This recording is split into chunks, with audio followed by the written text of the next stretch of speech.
Welcome home to USA Global TV and Radio, a place where dreams take flight, with authentic storytelling, diverse perspectives and meaningful conversations, where global stories unite and bridges are built beyond all borders. Discover world-class education, entertainment, hope and inspiration.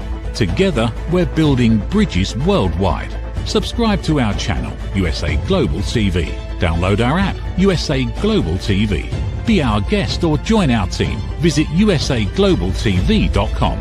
Thanks to our founder and executive producer, Dr. Jacqueline Kerbeck. Music score by Yeffy Tang from Cloud Road Music. Voiceover artist Mike Porter. Creative direction by Paul Garcia. USA Global TV and Radio, your home for global connection. All rights reserved. This video and its contents are the exclusive property of USA Global TV and Radio. Unauthorized use, duplication or redistribution in any form is strictly prohibited.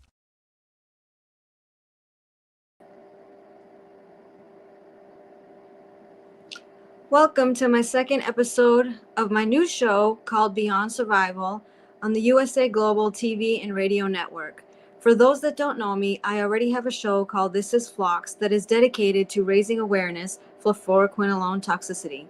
In 2021, I took 3 pills of an antibiotic called ciprofloxacin, and within 5 months, lost over half my body weight and entered into hospice at 60 pounds.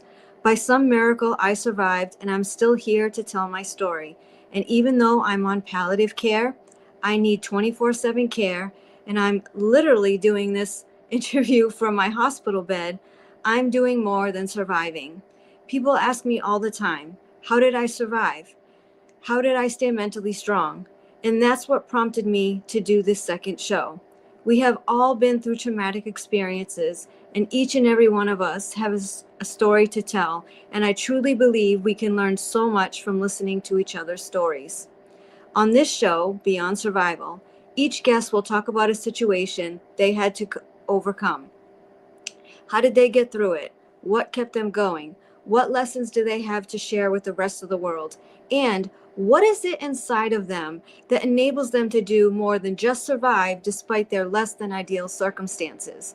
My special guest today is Giusiana Prosser, who currently lives with multiple rare genetic and incurable conditions that severely impact her quality of life. However, that hasn't stopped her from becoming an internationally collected artist and award-winning rare disease advocate. She is passionate about advocacy as the founder of the Rare Living Foundation and a 2-time national qualifying title holder for Ms. Wheelchair USA. She uses her voice and platform to educate and provide support for patients and providers alike. Giusiana's art is another outlet for her mission. She aims to use her paintings to create a visual voice for those who suffer with similar conditions, both mental and physical. And a big, big, big congratulations to Giusiana, because her art will be displayed at the Kennedy Center in Washington, D.C., starting March 13th. Congratulations. So today, Giusiana will share her story about her various diagnoses, how she remains positive and active despite her illnesses, and what advice she can share with others who are going through something similar. And just real quickly, you can reach her on her website at Giusiana Art, or at her name on like all social media. We'll discuss that later. So welcome to the show, Giusiana. I'm very happy to have you here. Hi, thank you for having me. Uh-oh. Am I muted? Can you hear me? How are you today? I'm doing so good. How are you?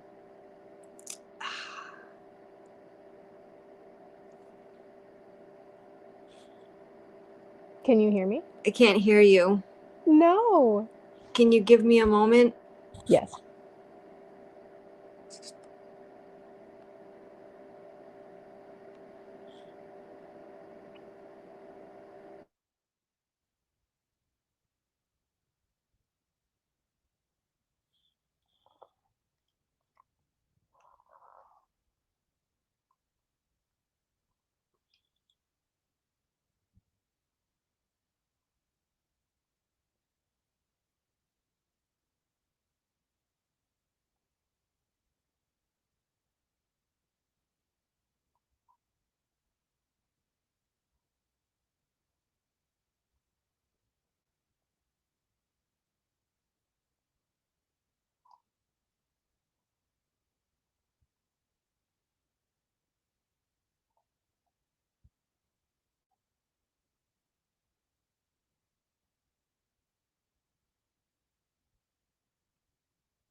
You there?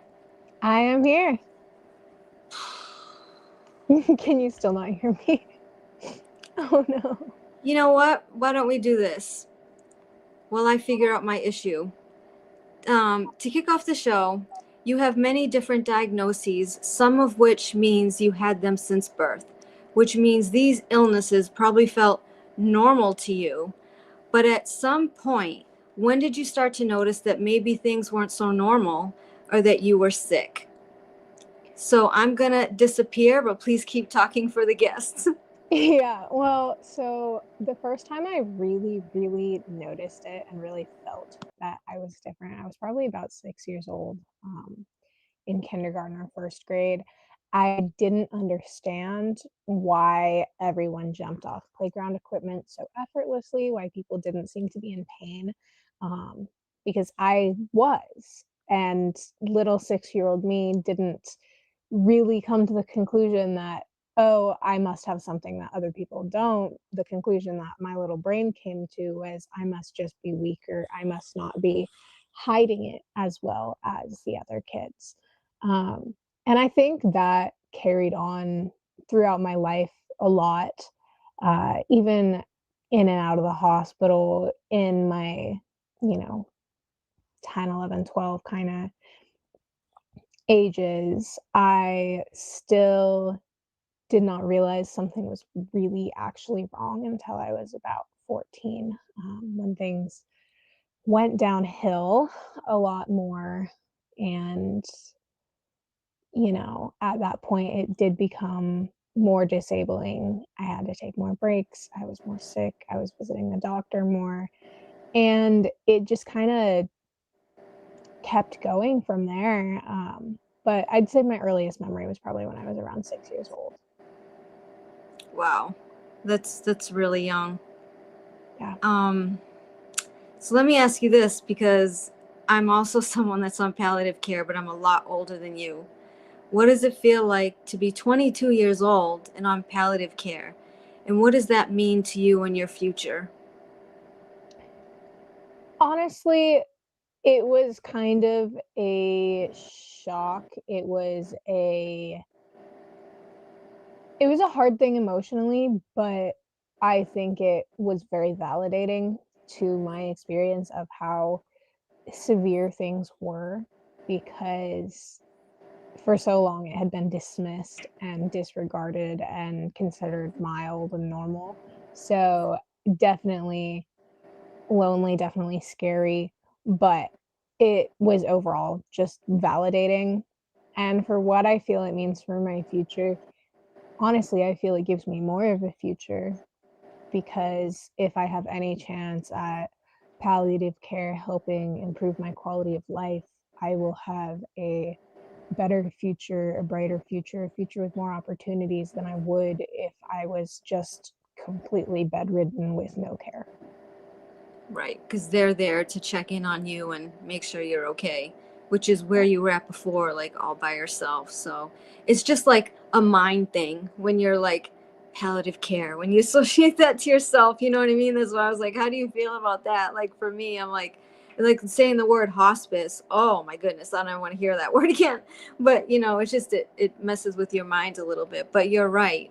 I mean, these organizations and services are there for a reason, and we're probably both still alive because of them. So thankful for them. Definitely. So the other thing I wanted to ask is, you're in the hospital a lot. How do you keep a lot? I feel really bad. How do you find the motivation and drive to keep going? Because it's like you'll be okay, and then tomorrow you might be in the hospital again. I say, oh, poor Giusiana's in the hospital. Like, how do you keep going and just be not be like, you know what? I've had it. Like, this is like, I'm so tired of this. Being truly honest, I almost every time I am in the hospital, I have that. I have had it. I am done. This is enough. Like that is. I have that moment almost every time, every ambulance, every hospital visit. It it does wear you down. And I wish I could say it's gotten easier, but it's kind of only gotten harder. But what keeps me going is the fact that I know I've made a difference with my advocacy, and I know the things that I do to raise awareness and to provide community and, the talks that I give and my social media posts, I know that they make an impact for people. And if I want to accomplish anything with my life, it's to hopefully make it easier for some patients than it was for me, to give them resources that I didn't have, to make them feel like they aren't doing it alone, because I did feel like I was doing it alone. And I think that, and a combination of my friends and my family and the people that I love, is the only thing that keeps me going through those consistent, I have had it, I'm so burnt out, I don't want to go to any more doctor moments. Mm-hmm. And you find that you have a really good supportive community around you, like your friends and your family? Yeah, I'm definitely very blessed. Most of my friends are people who have, chronic life altering illnesses like myself. I had a brief period where I did not feel like I had any community, but I have built that back up, and people have stepped up, and I'm very blessed. Yeah.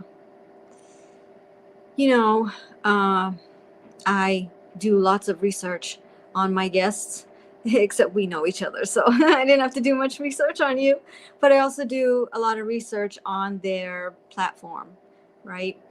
And I'm going to switch the questions around a little bit, because I couldn't believe, like, I almost fell out of my hospital bed when I read this. So I decided to look up, like, how much of a big deal is this rare disease thing, right? Like, because it's called rare, right? So I looked it up, and I went to rarediseases.org, and it says in the United States, a disease is considered rare if it affects fewer than 200,000 Americans.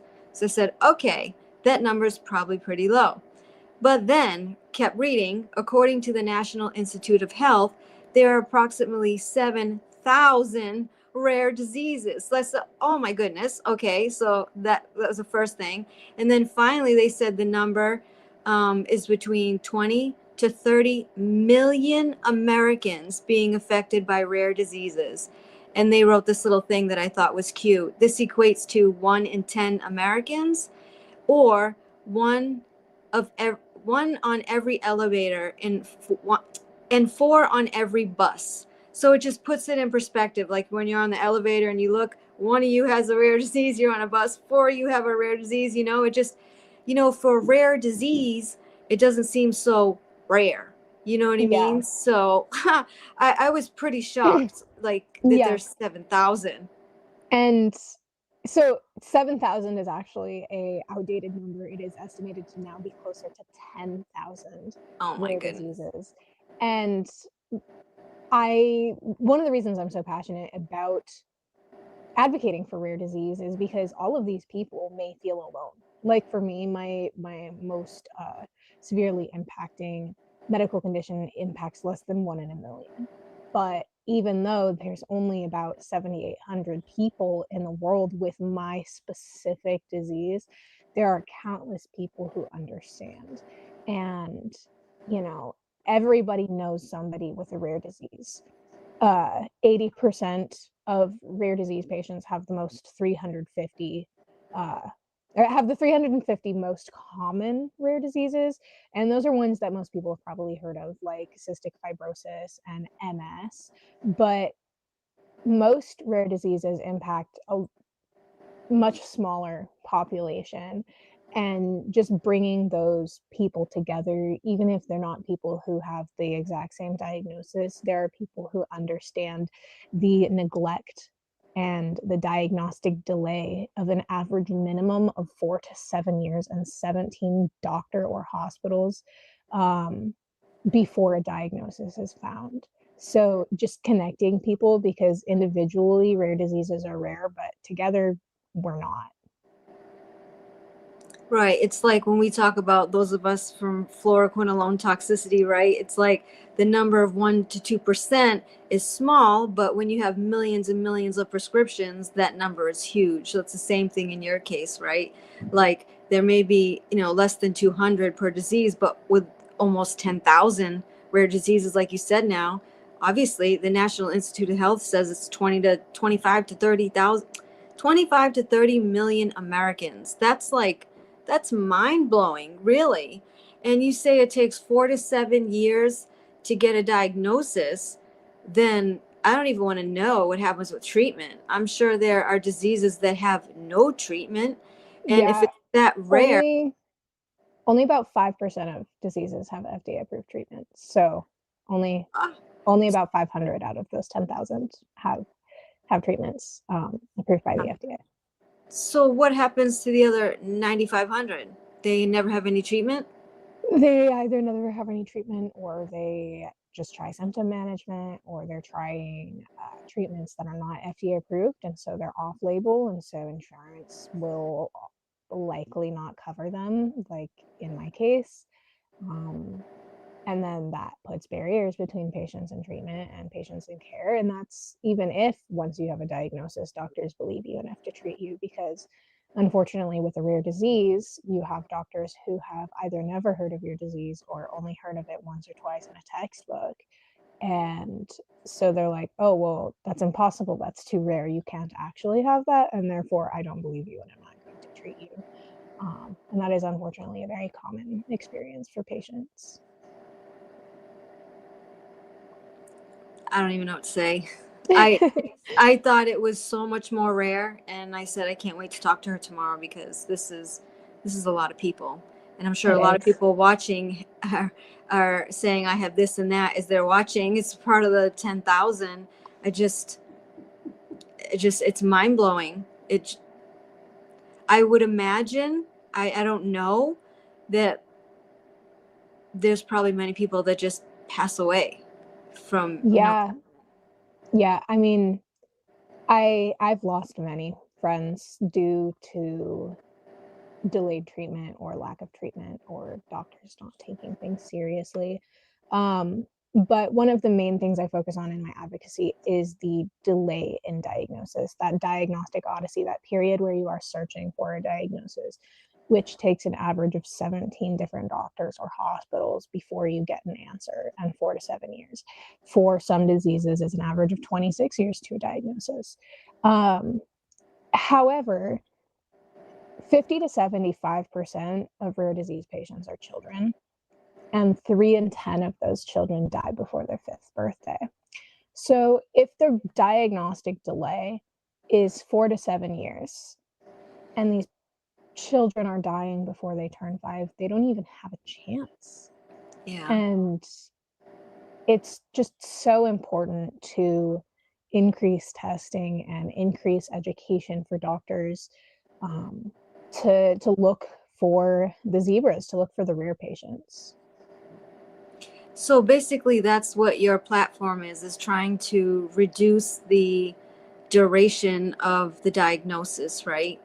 Mm-hmm. And also to improve care after diagnosis, because that's something I regularly fight. But it took me 22 years to get some of my answers. It took me 18 years to get, I didn't get my first significant diagnosis till I was 18, and I was born with it. Mm-hmm. And I didn't get my spinal cord birth defect that is causing spinal cord injury. I did not get that diagnosed or taken seriously until I flew to Spain at 21 years old. So, I'm blessed that I had the ability to travel for medical care, but many patients don't have that, and they are just left in perpetuity without answers or being labeled as a psych patient. Yeah, familiar with that too. Mm-hmm. Lots of people where the medical system can't explain an illness. You have a psychological illness, even though you're never tested for one, but you're diagnosed with one, which is crazy. They'll hand those diagnoses out quick, but not not any other diagnoses, right? Yeah. So what would you like viewers to know about your rare disease platform, like the key takeaway from that? And how can viewers watching this show help support your cause and other people that are suffering from a rare disease? Honestly, if anybody can take anything away from this, it's that rare disease is everywhere. It's 1 in 10. I guarantee each and every one of you knows someone with a rare disease. My biggest takeaway for that is a lot of the time that is invisible. You can look at someone and not know what they are going through. You can't see what their joints or their internal organs or their symptoms are from the outside. And rare disease patients and chronic illness patients in general are very good at masking it. So, keeping in mind the number 1 in 10, and also keeping in mind that nobody owes you their medical information, just being accepting and understanding and keeping that in mind, because maybe the person who's grumpy at the grocery store is struggling with a rare disease. Maybe the person who is, not looking great or isn't smiling in the elevator is in severe pain. Just being aware of that. And if you are a patient, I want you to take away that you know your body best. If it takes more than 17 doctors to find an answer, then go find that 18th opinion. You know your body best, and there is an answer out there for you, even if nobody that you've talked to so far has found it. And as for how people can support and get involved, just raise awareness, give me a follow, work with rare disease organizations and local organizations for specific diseases. There's so many opportunities, and the more we talk about it, the more we can fight for change and help these patients get the life-saving diagnoses and care that they need. Yeah, there's one thing I want to point out about social media that you just brought up, like the invisible illness. And I think for all of us that are advocates here on social media that are suffering from whatever illness that we have, I think, most people are very understanding and like supportive of our cause, but there are also the people that are like, if you can do a video, you're not sick. You look pretty healthy. But Yeah. this is the biggest thing that people need to understand is like even this interview is a 45-minute snippet of each of our lives. What happens for the rest of the 23 hours in our day today? Oh Do they yeah, I'm gonna have know? to rest for 5 hours to recover from this, like Exactly. it's so important for people to know that they don't have the whole picture, whether from social media or from a 5-minute interaction or even going out in person and hanging out with someone.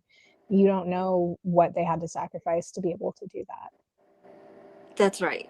That's right. And some people don't want to talk about their illness. Some people don't want to show it. So they're fighting through excruciating amount of pain, but looking okay. And people are like, how can you be sick? You don't look sick. But that's not the case at all. So I would ask people out there watching this for a rare disease or any chronic illness to just have some understanding and compassion for that. For people that do go out and, expel so much energy on this advocacy, like me and you and so many thousands of others, that this takes a toll on our body, and our recovery, but we do this to raise awareness and help other people that are going through the same thing as us. So that would be my little pitch, is just to have some compassion and understanding that just because you can't see something doesn't mean it doesn't exist. And that's exactly the same thing for doctors. Just because you can't see it doesn't mean it doesn't exist in their psych patient. So Definitely, definitely. And I mean, a good example of that is my spinal cord defect that, is causing the spinal cord injury. Is it is only visible on one type of imaging, and it's only visible if I'm laying on my stomach, which nobody images it if you're laying on your stomach. Like, it's always, if you go get an MRI, you're laying on your back. And so for years I was told, oh, it's normal, oh, it's normal, oh, it's normal. Nobody had run the right test. And it took me finding the doctor who would run the right tests. And it's the same. You can't, unless you've run every test, you cannot say a patient is normal. can you give viewers any advice on how they go about finding that 18th doctor? How do they weed out Research, I weed out mean, go ahead. people, especially medical professionals, they will really discourage Dr. Google, but look for specialists for your symptoms. look for neurologists who have good reviews in the chronic illness space. If you suspect a diagnosis, or a doctor in the past has suspected a diagnosis, find a foundation or go to NORD and look for resources. Look for resources, and doctors and hospitals that are recommended. I know, like, for me, one of my vascular compressions, there's a foundation for that vascular compression, and they list every specialist for it. And I was able to find one that stayed over from me. And just, find that community, find the doctors, and just don't give up. You will have bad doctors. You will have frustrating medical appointments, but it's, as cliche as it is, it's a matter of picking yourself up and keeping on going, even if you don't have the energy. Could you explain to the viewers what NORD is? You said go to NORD. Yeah, NORD is the National Organization for Rare Disease or Rare Disorders or something. Yeah. But they have a book of every rare disease. They have resources. They have a program for undiagnosed diseases, I believe. They even have the ability to apply for grants for travel to go see medical providers if you have or suspect a certain rare disease. So they're a really valuable resource. Mm-hmm.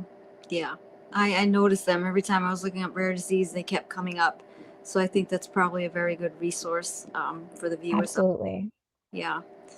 So I'm gonna do a little pivot, and let's talk about your art, because let me tell you, your art being featured at the Kennedy Center in March is a huge deal.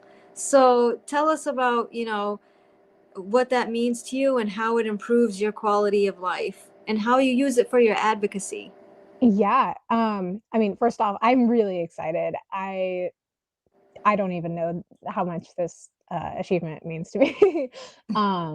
But yeah, so I did art here and there as a kid, as any kid in school does, but I didn't really start doing art until I was 17.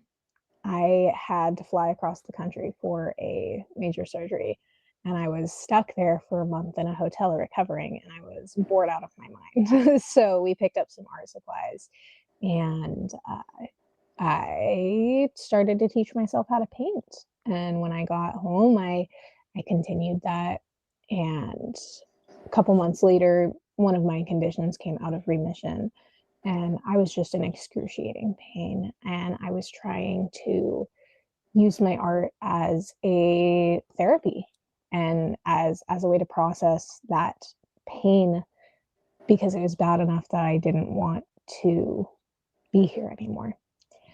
And even though prior to that I'd never really shown anybody my art, I just felt like I really needed to share it in an online support group for my condition. And I had so many people comment and reach out and just say, hey, you've given me a voice. You have visualized my experience in a way that I couldn't have done with words.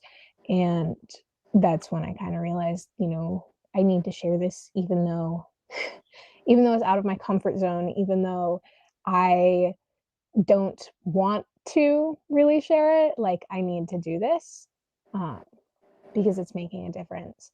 And so I did. And I still will have people contact me online about my art and share their story, or I'll be at an art show or a market, and people will just walk up to my booth in tears and share their story. And it just means so much to me that I can provide that for people and provide a safe place with my art for people to feel the emotions that they're feeling regarding their situations.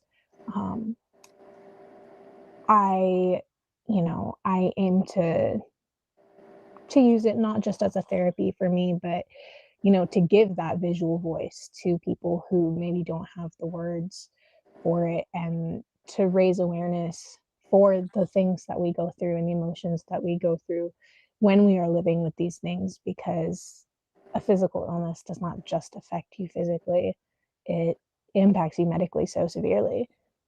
And that's what I want to do with my art, and that's why I share, and that's why I keep doing it. Yeah, and for those that don't know Giusiana, she's actually very like what's the word?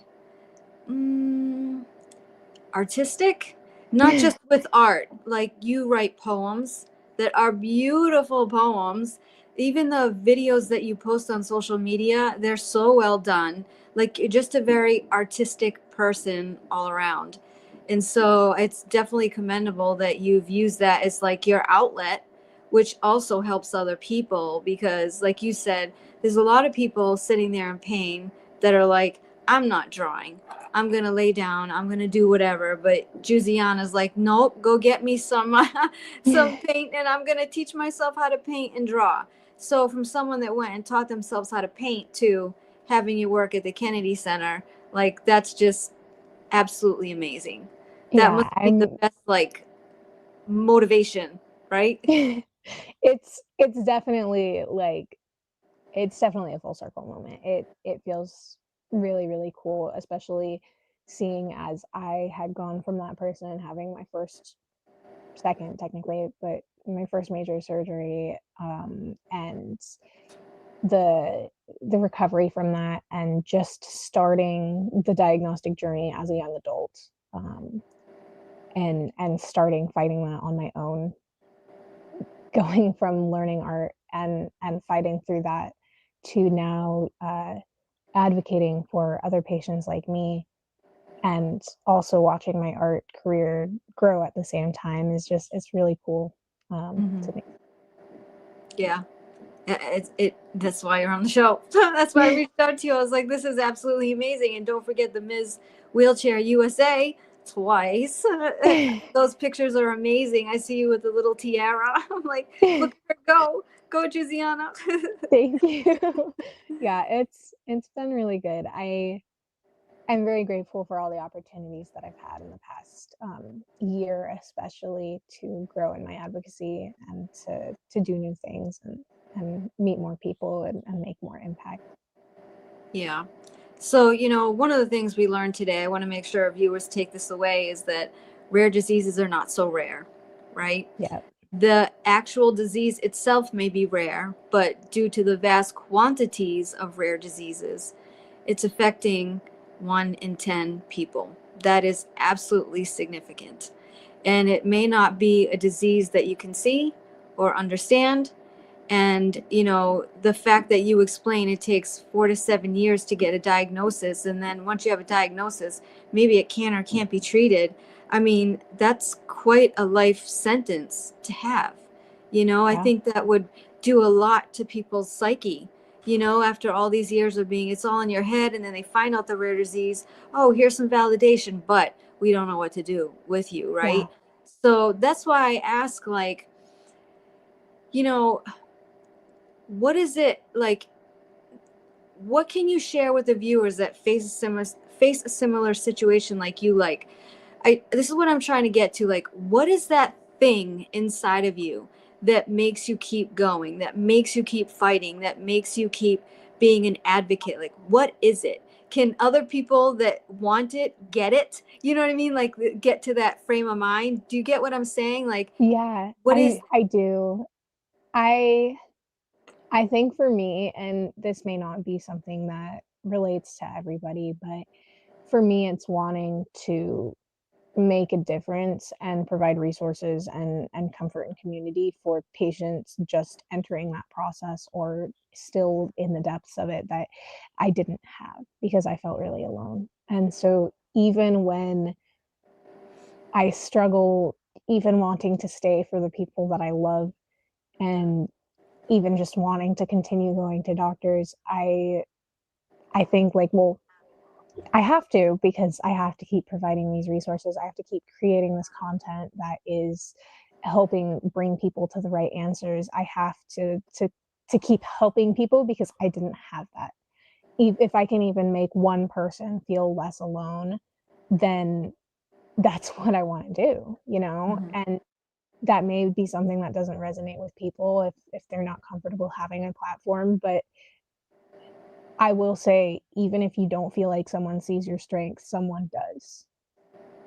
And not to be like, oh, everybody's inspiring, but someone sees your strength and it is real, and your struggles are real, and you keeping on going is no small feat.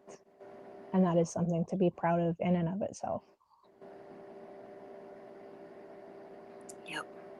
You make me emotional. Yeah, I end my show with a message of hope, right?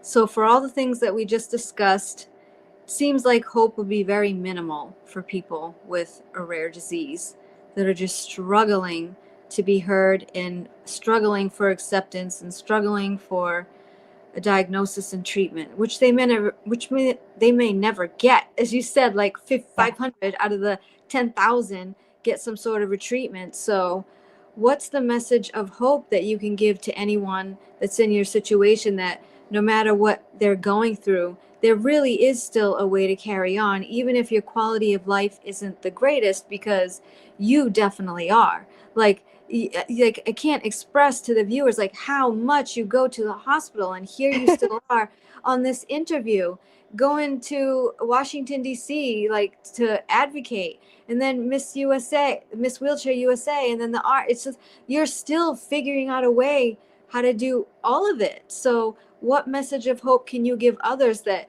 they might be able to have a life or something, even though they're in not the best of circumstance? I would say that beauty comes from brokenness. And even though this disease has completely destroyed my life and my hopes and my dreams, and has me in bed almost all day, every day, the best things in my life have also come from it. I've met amazing people, my best friends, through chronic illness spaces online. I met you. I created a community. I have my art career that only started because of my illness. There are good things that can come from it. And I will be the first to say that probably 80% of the time, I am not in that mindset and I'm like, man, this sucks. But, you know, if somebody gave me the opportunity to be cured, but that would mean that I'd never have had it in the first place, I would say no, because of the things that have come from it, and the people that I've met, and the opportunities that I've been given because of my illness. Wow, that's a very strong statement. Yeah. If people ask me that question, I don't know what my answer would be. Maybe it'd be the same. I'm not sure, but that's very admirable, Giusiana. So, is there anything else you'd like the viewers to know, or anything you want to say before we go? I guess just reiterating, if you're fighting for a diagnosis, if you're fighting the medical system, you're not alone, and you know your body best. Keep looking for second opinions, and just keep at it, even though it's exhausting. And you're not alone. Find your community. The internet is a wonderful invention. Yeah, and I would, advise the users to find you on social media. You have Yeah. her name right here, Giusiana Prosser. You find her anywhere, just Instagram. She's huge on TikTok. She has her website here, the Rare Living Foundation. You're the CEO of that. So, it's easy to find you. And I think anyone that, needs support or to reach out to you, I think that you're perfectly fine helping people do that. And Yeah, absolutely. anybody that has any comments or questions, drop them in the show. We always check the comments after a show is over. so we can do that as well. But I really think you should do yourself a huge service and follow Giusiana. I followed you from the second I followed you. I was like, we started talking. I was like, I love this girl. She's like, has so much life and, so much to give despite everything that you're going through. And I just appreciate you and your platform and our friendship. So thank you for being here today. Yeah, and thank you for having me. It's always a pleasure to talk to you. Yeah, same here. So I guess that's it for my second episode of Beyond Survival. Thank you so much. And I will see you all next month in March for episode 3. Take care, everybody.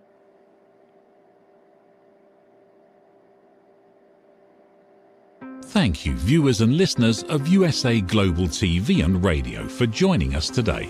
We're honoured to have your time and attention as part of our global community.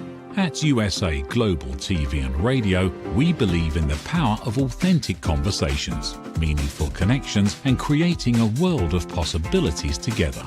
Want to be part of something bigger? Join our team of elevated listeners at usaglobaltv.com, a space where your voice matters and your ability to listen transforms relationships. Stay connected with us across all our platforms for thought-provoking discussions, expert insights, and empowering stories. Subscribe to our channels at youtube.com/c/USA Global TV. Follow us on social media and explore the endless opportunities we're creating for growth, learning, and inspiration. Together, we're not just broadcasting, we're building bridges and changing lives one conversation at a time. For inquiries, contact us at info@usaglobaltv.com. Music by Johnny Dyes. Produced by Executive Producer and Director Dr. Jacqueline Kerbeck. Voiceover by Mike Porter. Creative Direction by Paul Garcia. All rights reserved. Copyright 2025. Visit usaglobaltv.com to view our full terms and conditions.